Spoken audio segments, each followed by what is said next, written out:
I am originally from the Bay Area in San Francisco, and we went on a road trip about 3 years ago, drove cross country, and we're living on my brother's couch for like 3 months. We were like, we're gonna stay here, it's gonna be great, I love this place. And then it was like, well, how would we afford to live here? What would we do in order to live here? And what it came down to was that we would have to work jobs that we didn't really like in order to struggle to pay the rent and pay our bills.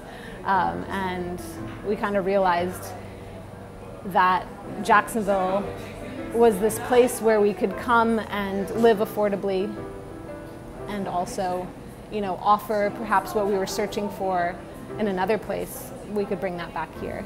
I've always dreamt of having a coffee shop since as long as I could remember, but I knew just coffee wouldn't work. And when I met Mariah, we kind of started dreaming of this place to eat, or this place to have a coffee. And we travel a lot, so it was like, these are the type of places we would look for in different cities. So we're just like, well, we're living in Jacksonville, let's create this place that we love so much in other cities. Let's just create it here in our own city, so that people can enjoy what we enjoy. You know, so the design of our shop, the idea of the shop is just like little things that we got from, little tidbits from a bunch of other little shops that we saw from around the country, around the world, and stuff like that.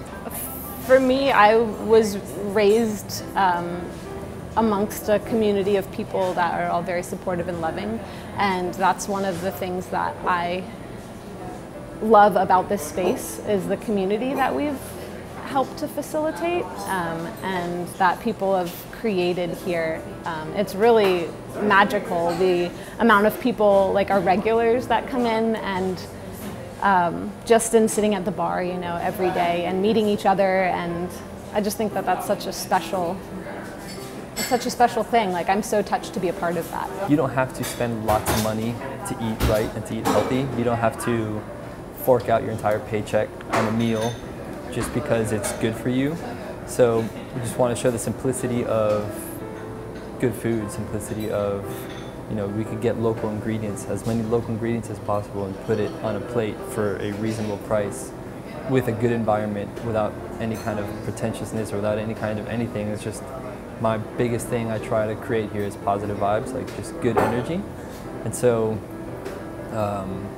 kind of combine the things that we love, both the food and the coffee, and we're just like, well, you know, we can make it affordable and people can enjoy themselves and have a good time. I started off as someone that didn't have a storefront, and so I value other local small businesses that are trying to, you know, get their feet wet, I guess, and get things rolling for themselves. So there's so many awesome local vendors here in our town. Because Jacksonville's so spread out, I think sometimes it's hard to like connect the dots.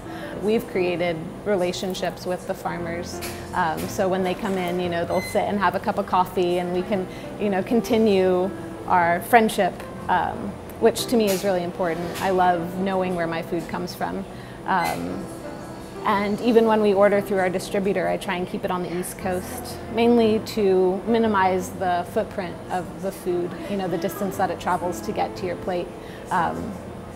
So much of our food comes from California, which is in a drought right now, and then has to be shipped across the country. And, you know, our tomatoes are picked green and then ripened as they come across the country, so you don't get like the taste of a tomato. Whereas like if you buy it from Down to Earth or one of the local farmers, like you get to actually taste what your food tastes like. And I feel like our taste buds tell us so much about what we want. I don't know what I thought I would be doing, but this is like a dream come true, a dream that I perhaps didn't even know I had.